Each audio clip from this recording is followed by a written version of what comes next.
एनेंटियोमरिक pair जो मिलते हैं वो कैसे मिलते हैं? वो कैसे मिलेंगे? नंबर ऑफ स्टीरियोइसोमर्स, यानी अगर n है, नंबर ऑफ स्टीरियोइसोमर्स n है, n कॉम्बिनेशन 2 माइनस x कर दो। x क्या है? एनेंटियोमरिक पेयर्स। x क्या है? एनेंटियोमरिक पेयर्स है, एनेंटियोमर्स नहीं, एनेंटियोमरिक पेयर्स। तो ये फॉर्मूला याद रखेंगे तो इससे हमारा नंबर ऑफ डायस्टीरियोइसोमर्स निकल जाएगा। नंबर ऑफ डायस्टीरियोइसोमर्स, ये अभी पीछे बताया मैंने, लास्ट लेक्चर में ये बताया मैंने। तो अभी नोट करना आगे। यहाँ पे मैंने फिशर रिप्रेजेंटेशन तुम्हें सिखा दिया। फिशर का रिप्रेजेंटेशन कैसे होता है, इस ये निकालना आना चाहिए सबको, इसमें कोई डाउट नहीं होना चाहिए, डायरेक्ट निकालना भी आना चाहिए। और अभी हम सीखेंगे वेज एंड डैश रिप्रेजेंटेशन। पहला रिप्रेजेंटेशन क्या था हमारा, फर्स्ट नोट कर लेंगे दोबारा एक बार, जो हम पढ़ रहे हैं टॉपिक, हम पढ़ रहे हैं फिशर प्रोजेक्शन, जो मैंने तुम्हें सिखा दिया 2D व्यू एक तरह से। नेक्स्ट 3D व्यू में एक तरह से ये वेज एंड डैश शेप, ये बता चुका हूं पीछे, wedge and dash shape projection. हल्का सा हिंट मैं दे चुका तुम्हें ज्योमेट्रिकल आइसोमेरिज्म के अंदर। तो और तीसरा न्यूमैन प्रोजेक्शन, और चौथा सॉहॉर्स प्रोजेक्शन, सॉहॉर्स फॉर्मूला या सॉहॉर्स प्रोजेक्शन। तो अभी हम स्टार्ट कर रहे हैं। फिशर प्रोजेक्शन हमने सीख लिया है, जिसके अंदर मैंने तुम्हें कुछ बेसिक टर्म्स जो यूज होंगी, जैसे enantiomers, racemic mixture, meso, internal compensation, external compensation, और इसके अलावा इनकी फिजिकल प्रॉपर्टीज वगैरह भी थोड़ी सी बता दी है। एनेंटियोमर्स डायस्टीरियोइसोमर्स में डिफरेंस, बोर्ड का इंपॉर्टेंट क्वेश्चन वो बता दिया है। अभी हम पढ़ेंगे क्या कहते हैं wedge and dash shape representation. Wedge and dash shape representation, तो इसको ये कैसे करते हैं और इसको कन्वर्ट कैसे करेंगे वो भी आना चाहिए तुम्हें। Wedge and dash shape representation, देखो wedge and dash shape representation जैसे ये है,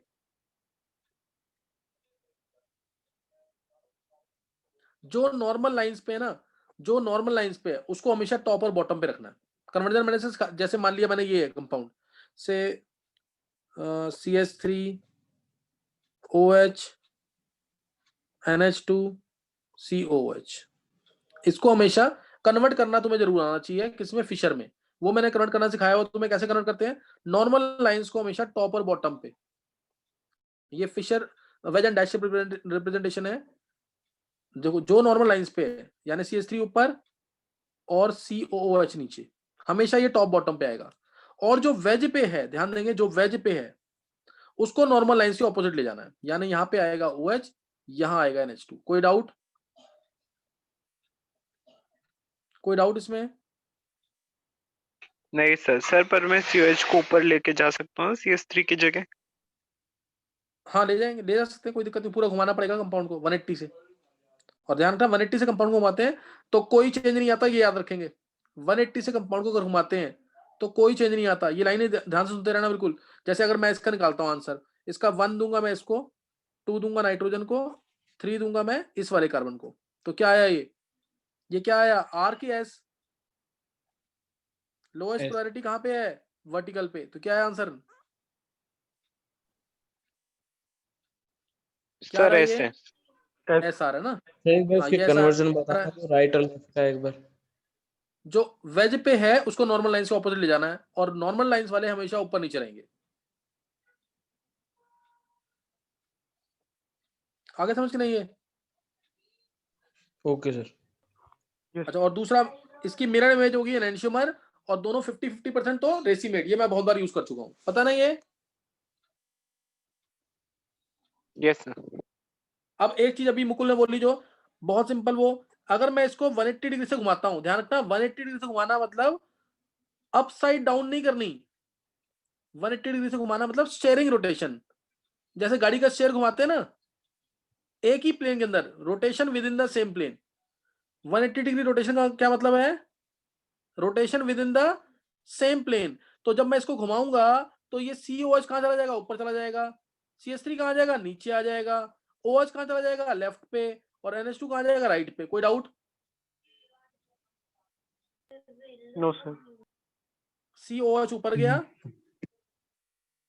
OH आया इस साइड, और NH2 आया इधर, और CH3 नीचे। अब निकालो इसकी रोटेशन। O को 1 मिलेगा, N को 2, इसको 3। क्या रोटेशन आई इसकी बताओ? सर ऐसी आई है। सेम आया कि नहीं है? Yes sir. किसी को डाउट तो नहीं है? यानी 180 डिग्री स्टीयरिंग रोटेशन से within the same plane. Steering rotation मतलब पता क्या है? स्टीयरिंग रोटेशन मतलब क्या है? Within the same plane. ये नहीं तुम CH3 को उठाकर ऊपर रखो COH को घुमा करके नीचे within the same plane, इसी स्क्रीन के अंदर मैं ऐसे घुमा रहा हूं, ऐसे घुमा रहा हूं उसको 180 डिग्री, मतलब समझ आया? गाड़ी का जब शेयर घुमाते हैं within the same plane होता है ना, वो ऊपर नीचे तो नहीं करते ना हम घुमा करके। ये बात समझ आ रही है कि नहीं? सर सर बोल मुकुल। हेलो सर, बोल आपने जो मुकुल। सबसे पहले बना था उसके अंदर NH2 को लेफ्ट में रखा है, OH को राइट में। मैं ऐसे नहीं कर सकता था कि OH को लेफ्ट में रख दो, NH2 को राइट में? नहीं नहीं नहीं, वो गलत है। ये तुम्हें स्टीयरिंग रोटेशन का मीनिंग समझ आ गया कि नहीं? यानी within the same plane है, within the same plane है, ऊपर नीचे नहीं किया मैंने किसी को उठा करके, अप साइड डाउन वाला पार्ट नहीं किया मैंने, घुमाया है इसको। CS3 घूम रहा है, ऐसे जा रहा है, ऐसे जा रहा है ये COH की तरफ, COH नीचे आया CS3 की तरफ, OH इधर गया और NH2 इधर गया। समझ गए कि नहीं? ये पूरे सारे घूम गए एकदम 180 डिग्री से। समझ आ गया स्टीयरिंग रोटेशन का मीनिंग? Yes sir. तो अब ये सर लाइन इसमें दिमाग में रखना और भूलना। हाँ बोल दक्ष। सर इसमें अगर OH और COH को आपस में रिप्लेस कर दें और मतलब OH वेज पे ही है और दक्ष COH बताऊंगा नॉर्मल अभी, है। दक्ष अभी वो बताऊंगा। इवन नंबर ऑफ चेंजेस से एक ही कार्य सेंटर के राउंड कोई फर्क नहीं पड़ता, वो सर बताऊंगा मैं अभी सिर्फ ये। वेज और वो नॉर्मल लाइन को चेंज नहीं कर रहा, मतलब OH वेज पे ही है और COH हाँ, नॉर्मल लाइन पे ही है, बस मैंने पोजीशन चेंज कर दी। किसकी पोजीशन चेंज की? मतलब COH को OH की जगह रख दिया और OH को COH की जगह रख दिया, लेकिन OH वेज पे ही है। COH को तूने OH की जगह रख दिया। अच्छा, वो तुझसे कुछ फर्क नहीं पड़ेगा, ये ऐसे कह रहा है ना तू। ये देख उसको कंपाउंड वर्ड चेंज हो सकता है, रुक जा एक मिनट। तू ये तो घुमा रहा है इसको ऐसे ना, ये कर रहा है तू ऐसे ना।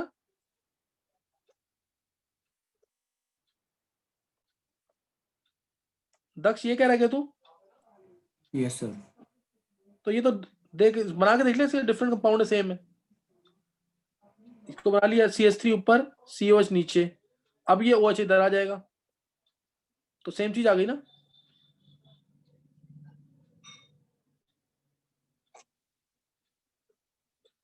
दक्ष सर अलग अलग आ गए ना कंपाउंड। OH अच्छा अलग आ गए कंपाउंड, हाँ अलग आ गए। मतलब ये इससे तो जो इससे बनेगा वही बनाना है। अब इसमें OH को जो वेज पे है ना उसको घुमा, बस जो वेज पे है उसको नॉर्मल लाइंस को अपोजिट लेके जा। ओके सर ठीक है। अच्छा अब एक चीज और, अब एक चीज ये तुम्हें समझ आ गया। अभी मैंने तुम्हें सिर्फ एक चीज सिखाई है, उसको भूलना नहीं। 180 डिग्री स्टीयरिंग रोटेशन यानी within the same plane, उससे मॉलिक्यूल पे कोई फर्क नहीं पड़ता, उससे मॉलिक्यूल पे कोई फर्क नहीं पड़ता। दूसरी चीज मैं तुम्हें बता रहा हूं, इसको भी मैं पूरे ऑप्टिकल एक्सपेरिमेंट में यूज करूंगा। अगर मैं इवन नंबर ऑफ चेंजेस करता हूं, इवन नंबर ऑफ चेंजेस एक ही कार्य सेंटर के राउंड, तो भी कोई फर्क नहीं पड़ेगा। CH3 है, COH है, और सपोज यहाँ पे ये NH2 था, यहाँ पे OH था। इवन नंबर ऑफ चेंजेस का मतलब बता रहा हूं मैं, even number of changes. Even number of changes में कैसे करेंगे, ध्यान देना कि जैसे मैंने OH को, मेरे को क्या करना है, मान लो एक तो ध्यान रखना, हमेशा हमेशा ध्यान रखना कि जो कार्बन एटम्स हैं they should always be present on the vertical line. ये हमेशा याद रखना। कार्बन, क्योंकि कार्बन सेंटर हम ढूंढते हैं, इसलिए as far as possible all carbon atoms, all carbon containing groups, all carbon atoms they should be present on the vertical line। ये लाइन याद रखना, इससे अभी आगे ना हेल्प मिलेगी। जैसे कैपिटल D और कैपिटल L निकालना सिखाऊंगा तब हेल्प मिलेगी, और या फिर कैपिटल E और कैपिटल T निकालना सिखाऊंगा तो हेल्प मिलेगी। समझ गए कि नहीं? है अब देखो, अब एक चीज मैं लाइन और बता रहा हूं यहाँ पे, अगर मैं इवन नंबर ऑफ चेंजेस करता हूं तो भी कंपाउंड में कोई चेंज नहीं आएगा। मान लो मैंने ये हटाया OH हटाया, मैंने लगा दिया NH2 की जगह पे, समझ गए कि नहीं? और CH3 हटाया, वो लगा दिया मैंने NH2 की जगह पे। कहीं भी लगा दो तुम, जरूरी नहीं इन दोनों को और इन दोनों को इंटरचेंज करना है, किसी को भी चेंज कर दो, इवन नंबर चेंजेस होने चाहिए अराउंड 1 कायरल सेंटर, तो आंसर सेम आएगा, तो भी आंसर सेम आएगा। अब तुम निकाल के देख लो उसको। OH हटाया मैंने, नीचे लगा, एक मिनट, OH नीचे लगाया है, OH हटाया नीचे लगा दिया, COH कर दिया ऊपर, एक चेंज, ये एक चेंज हो गया। NH2 हटाया और उसको मैंने कर दिया ऊपर CH3 जगह, CH3 को कर दिया NH2 की जगह। अब आंसर निकाल लो, सेम आंसर आएगा। देखो इसमें भी क्या, 1 इसको देंगे, 2 देंगे हम N को, 3 देंगे इसको। तो हम कैसे घूम रहे हैं, हम कैसे घूम रहे थे R की तरह, लेकिन हो जाएगा क्या S, क्योंकि लोज प्रायोरिटी हॉरिजॉन्टल पे। समझ आया कि नहीं है? इवन नंबर ऑफ चेंजेस एक कार्य सेंटर के अराउंड अगर हम करते हैं, एक कार्य सेंटर के अराउंड, उसी कार्य सेंटर के अराउंड, तो कोई फर्क नहीं पड़ता। ऑड चेंजेस से उल्टा हो जाएगा, ऑड चेंज करेंगे तो उल्टा हो जाएगा। इवन नंबर ऑफ चेंजेस याद रखना। अगर मैंने सिर्फ COH को और OH को इंटरचेंज किया होता तो आंसर सीधा हो जाता क्या, S का R। समझ गए कि नहीं? है कोई डाउट तो नहीं किसी को?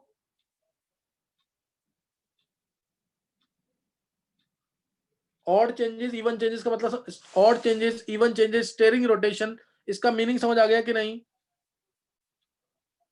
बोलो, ऑड चेंजेस इवन चेंजेस या स्टेयरिंग रोटेशन, इसका मीनिंग समझ आ गया कि नहीं? सर एक बार दोबारा बताना। यस सर, आ गया। देखो सर, जैसे ये कंपाउंड था CH3, नीचे था COH, इधर OH था, इधर NH2 था। मैं अब दूसरे तरीके से चेंज कर देता हूं, दो चेंज करने हैं मेरे को, मैं दो चेंज कर रहा हूं उसके अंदर। पहला चेंज, मैं COH हटा रहा हूं, यहां से COH ऊपर किया मैंने, CH3 नीचे कर दिया, एक चेंज।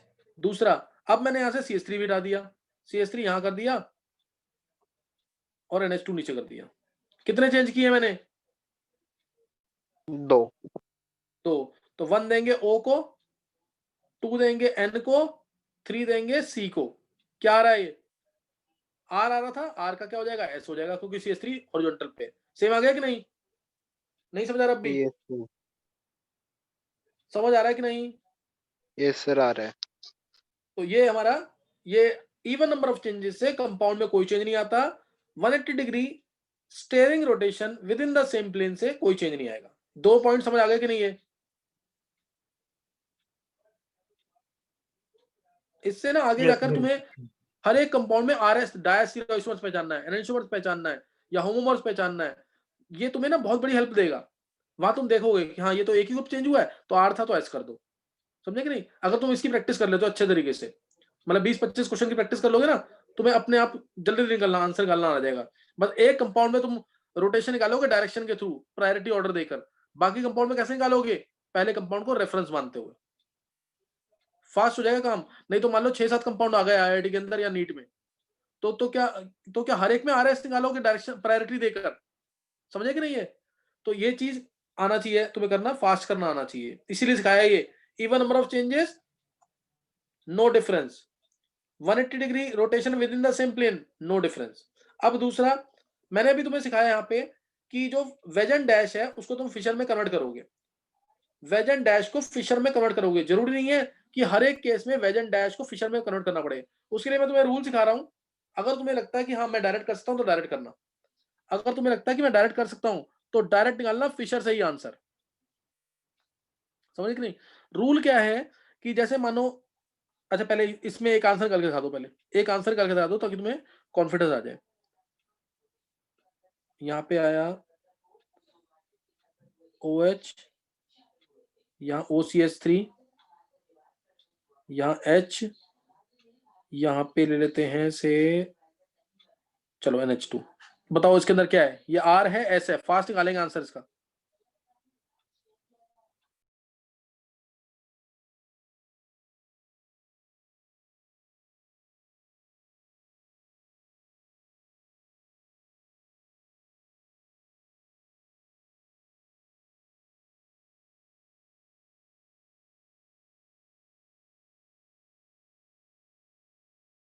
तो कुणाल ने निकाल दिया, यहाँ पे R आंसर है। चिराग का भी R। सर, आ रहा है।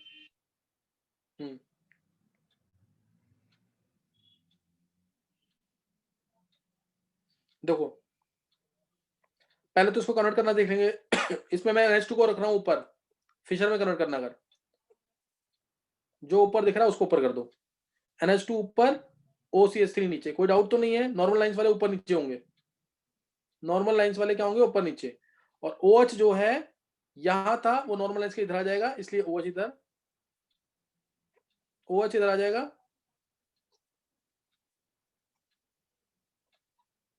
और H इधर ही रहेगा। आप निकाल के देख लो। 1 देंगे किसको, OCH3 को, 2 देंगे O को, 3 देंगे किसको, N को।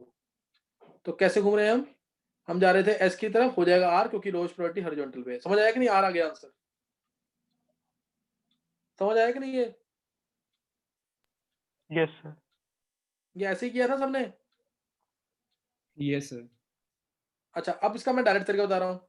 वेज एंड डैश को देखते निकालना आंसर। अगर लोएस्ट प्रायोरिटी डैश पे है तो जो आंसर आ रहा है वही आंसर है। लोएस्ट प्रायोरिटी अगर कहां पे है, देखो आंसर निकालो, इसमें डायरेक्ट आ रहा आंसर कि नहीं? 1 दिया OCS3 को,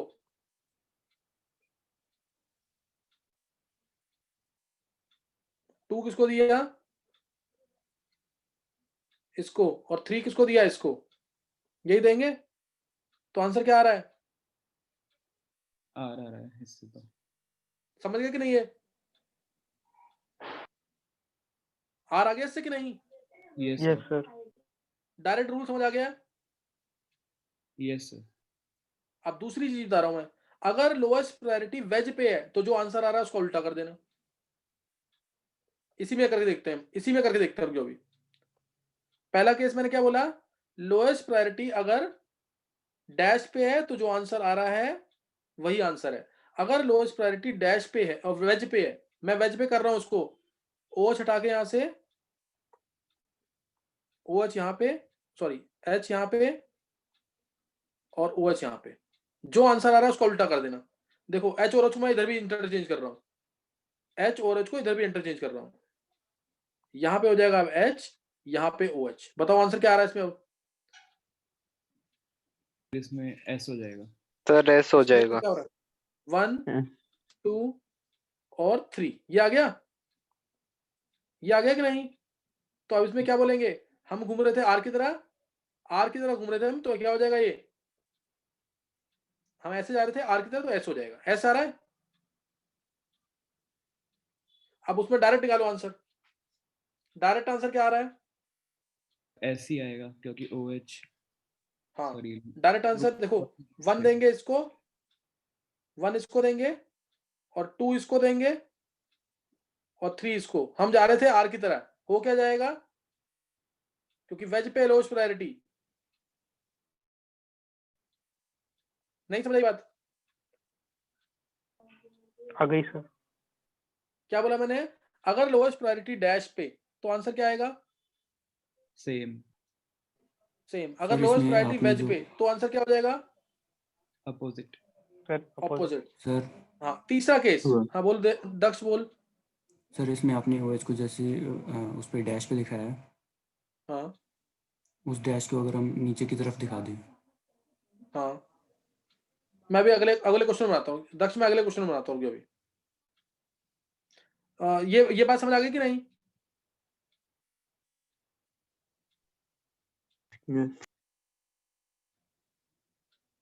दक्ष, सॉरी, ये समझ आ गया सबको कि नहीं? यस सर आ गया। अच्छा, अब दूसरी तीसरी चीज, अगर लोएस्ट प्रायोरिटी ना वेज पे है ना डैश पे है, तीसरा केस भी बन सकता है ना ये? Yes sir. Yes sir. तो उस केस में चेंजेस करने पड़ेंगे, मतलब तुम्हें लोएस्ट प्रायोरिटी को डैश पे लाना पड़ेगा। समझ गए कि नहीं? ले आओगे कि नहीं? लोएस्ट प्रायोरिटी में यस हटा रहा सर हूं यहां से E1 और वाला लगा दिया खत्म। मैंने यहां पे, और ये कर दिया NH2। कोई डाउट तो नहीं है? अब हम क्या करेंगे? अभी इसका आंसर निकाल के देखो, पहले अपने तरीके से आंसर निकाल के देखते हैं, फिशर में कन्वर्ट करके। फिशर में देखो, इसकी प्रैक्टिस सही है, तो मैं दोबारा बोल रहा हूं, ये डायरेक्ट नहीं हो पाएंगे क्वेश्चन, इसकी प्रैक्टिस सही है। मैंने ये किया, ध्यान देना, मैंने यहाँ पे किया, H तो ऊपर आ गया, OCS3 नीचे, और जो वेज पे है वो आ जाएगा NH2 इधर और OH इधर। ये बनाना आ गया? Yes sir. हाँ, उसके बाद अब क्या करेंगे? हम देंगे 1 देंगे इसको, 2 इसको और 3 इसको। आंसर आ गया क्या? R। R आ गया कि नहीं?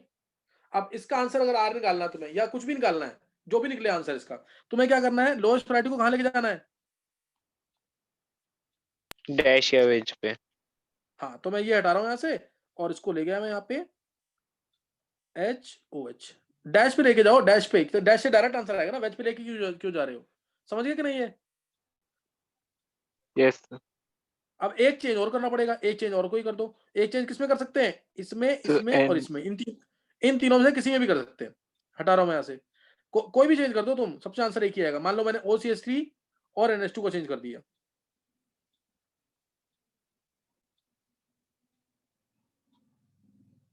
OCH3 NH2 को चेंज कर दिया, अब क्या हो जाएगा, इसको 1, इसको 2, इसको 3, आ रहा आंसर सेम कि नहीं, आ रहा आंसर कि नहीं, yes sir, even number of changes की है ना, नहीं समझ आया? आ गया सर। ये दक्ष, यस सर। दक्ष तू ऐसे तो नहीं कह रहा कहीं कि मैं वेज पे रखूं OCH3 को और डैश नीचे कर दूं ऐसे? Yes sir. नहीं नहीं दक्ष, ऐसे कभी नहीं आएगा, या तो नॉर्मल लाइंस के दोनों एक साथ, मतलब समझा कि नहीं, ऐसे देंगे नहीं कभी भी, फिर तुम प्रिडिक्ट नहीं कर पाएंगे ना इसमें। हाँ सर ठीक है। अच्छा अब ये समझ आ गया कि नहीं, ये निकालना आ गया सबको कि नहीं, वेज एंड डैश से R और S निकालना आ गया कि नहीं? Yes sir. चलो नेक्स्ट देखेंगे अब। तो यहाँ पे मैंने वेज एंड डैश का रिप्रेजेंटेशन बता दिया एक कार्य सेंटर के लिए, किसके लिए बता दिया, एक कार्य सेंटर के लिए। अब मान लिया अगर दो कार्य सेंटर है, मान लो ये ले लिया मैंने,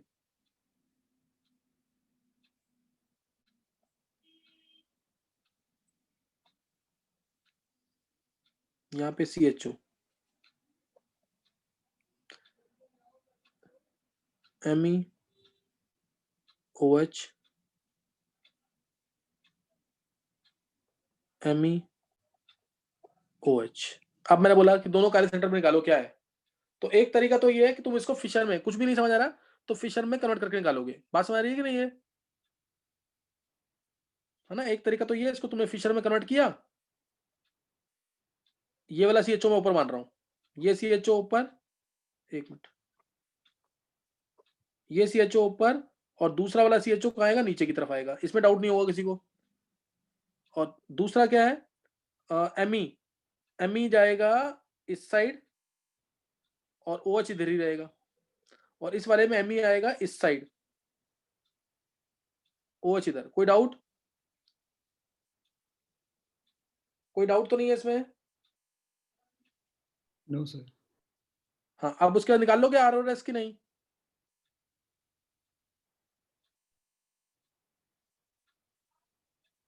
बोलो अब R और S निकाल लोगे कि नहीं?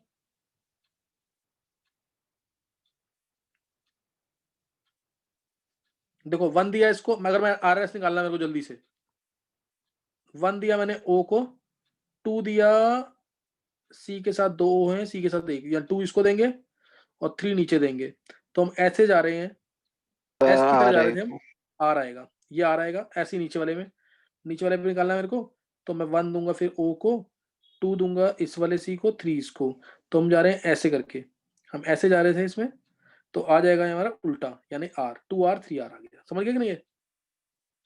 वैसे भी दिख ही रहा था इसमें कोई प्लेन ऑफ सिमेट्री नहीं थी, तो ये R ही आएगा नीचे वाला भी, 2R 3R। कोई डाउट नहीं सर। है ना, 2R 3R, कोई डाउट नहीं होना चाहिए किसी को भी। अच्छा अब मेरे को अगर डायरेक्ट निकालना है तो क्या डायरेक्ट निकाल सकते हैं कि नहीं?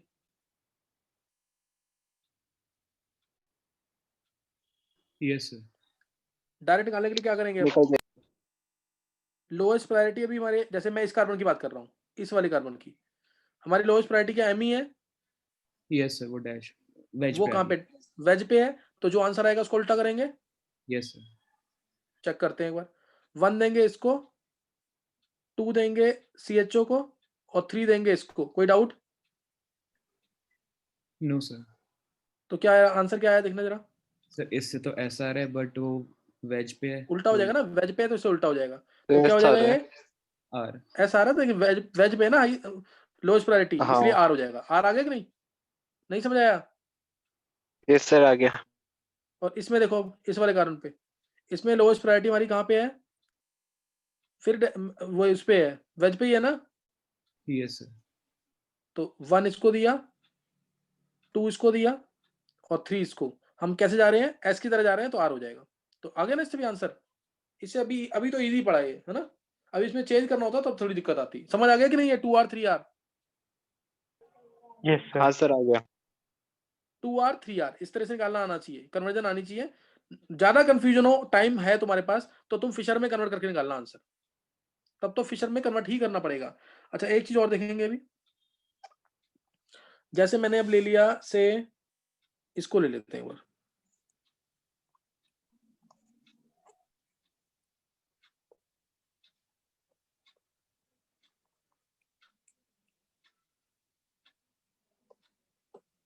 OH H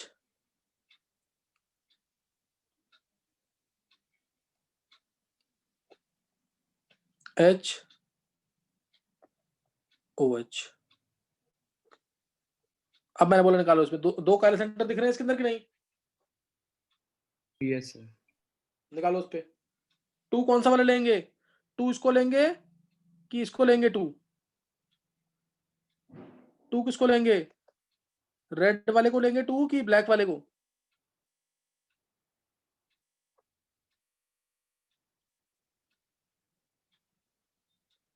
बोलो जल्दी, 2 किसको लेंगे? सर जो बीच वाला। जो रेड वाला है, क्योंकि फंक्शन ग्रुप के साथ है। फंक्शन ग्रुप ये है ना मेन, कीटो। नहीं समझे?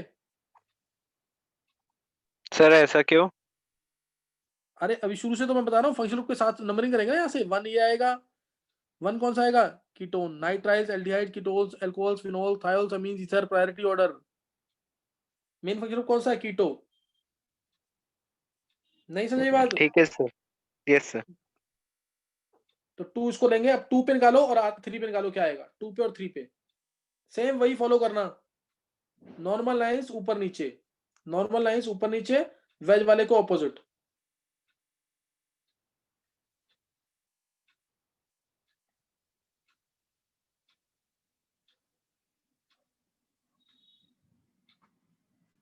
सर 2 तो ऐसे 2 पे ऐसा आ रहा है। 2 पे ऐसा आ गया। सारे निकाल पहले मुकुल।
चलो देखो, 2-3 बच्चों ने निकाल लिया आंसर। देखेंगे आंसर एक बार।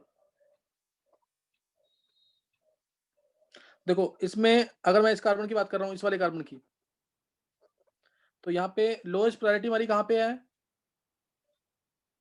वेज पे। वेज पे 1 देंगे इसको, 1 इसको दिया। 2 किसको देंगे? सर जो कीटो पार्ट है। बहुत सही, 2 इसको देंगे। और 3 किसको देंगे? इसको। Yes sir. अब हम कैसे घूम रहे हैं? एस की तरफ घूम रहे हैं बट तो वेज आर पे। हो जाएगा। आर आ जाएगा इस पे। Yes sir. 2 पे आर आ गया कि नहीं? Yes sir. 2 पे क्या आ जाएगा? आर। साइक्लिक कंपाउंड में कैसे करते हैं वो भी देख रहे हैं यहाँ पे। अब यहाँ पे लोएस्ट प्रायोरिटी कहाँ पे है? डैश पे है। डैश पे। तो इसलिए डायरेक्ट आंसर आएगा। 1 तो इसी को देंगे और 2 देंगे किसको? इस वाले कार्बन को।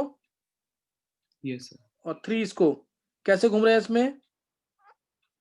एस। एस। तो क्या रहेगा? एस ही रहेगा। 2R 3S। 2R 3S। कोई डाउट?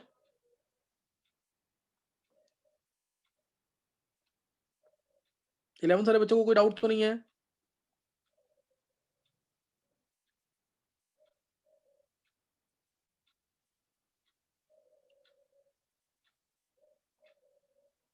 बोलो, कोई डाउट तो नहीं है इसमें? इसको मैं ऐसे भी निकाल सकता हूँ, इसको मैं ऐसे करके भी निकाल सकता हूँ, सही ना? तो वन, अब इसमें डायरेक्ट करते हैं ना, मैंने ऊपर नीचे कर दिया, वेज वाले को ऑपोजिट ले गए, नहीं समझ आई बात?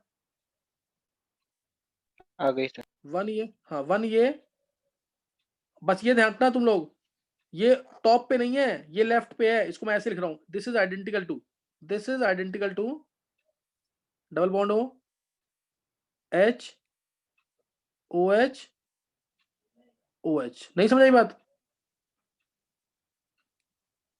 यस सर, आई। पता लग गया मैंने? हाँ, इस वाले कार्बन के अराउंड बनाया हुआ है, कैसे बनेगा? तो इसलिए 1 देंगे इसको O को, 2 देंगे इस वाले डबल बॉन्ड O को, 3 देंगे इस वाले कार्बन को। तो हम कैसे घूम रहे हैं, कैसे घूम रहे हैं हम? S की तरह, तो क्या आ जाएगा R ही था ना, 2 पॉइंट है, 2 कार्बन, 2 पे R, नहीं समझ आई बात? 2 पे R समझ आ गया कि नहीं है? Yes sir. हाँ सर, आ गया। और 3 पे देखेंगे एक बार,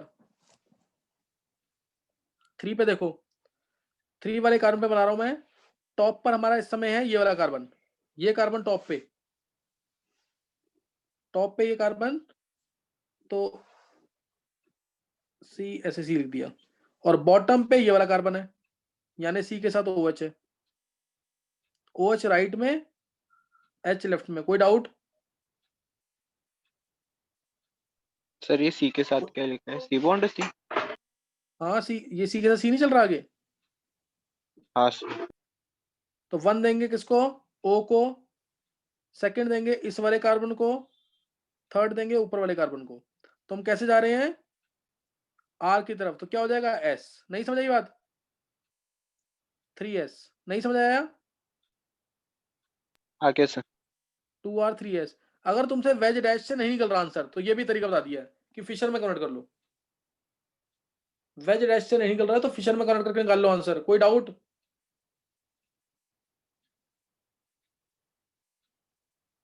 कोई डाउट किसी को? नहीं है सर। चलो एक क्वेश्चन और देखेंगे, तो यहाँ साइक्लिंग में भी कन्वर्ट कर लिया हमने, वेज डैश का फिशर बनाना, वेज डैश का फिशर बनाना। एक और निकाल दो जल्दी से, ताकि तुम्हें भी कॉन्फिडेंस आ जाए।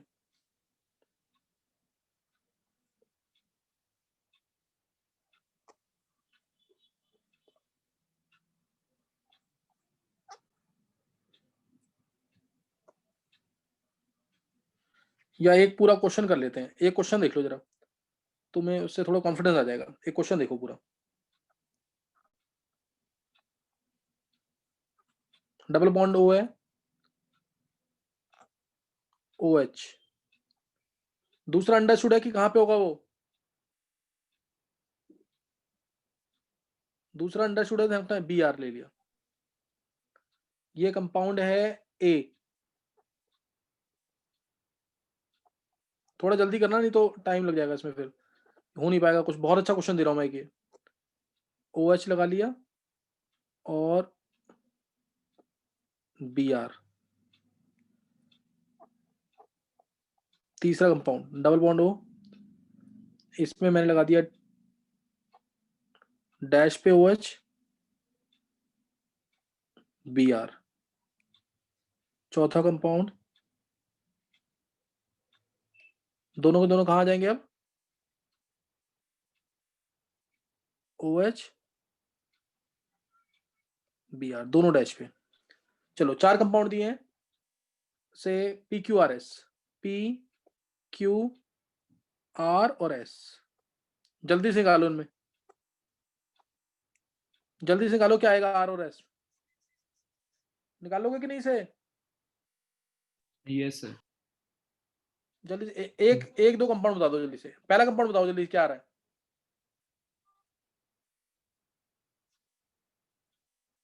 पहला कंपाउंड बताओ, फिर हो जाएगा क्वेश्चन।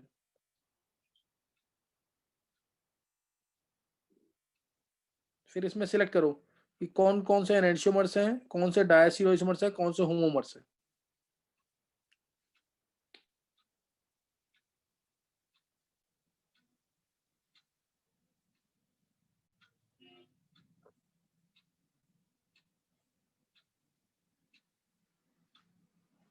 देखो पहला निकाल लोगे जल्दी से, यहाँ पे देखो उधर, पहला SR तुम निकाल लोगे, एस आ गया और दूसरा आर आ गया, दूसरा आर आ गया कि नहीं?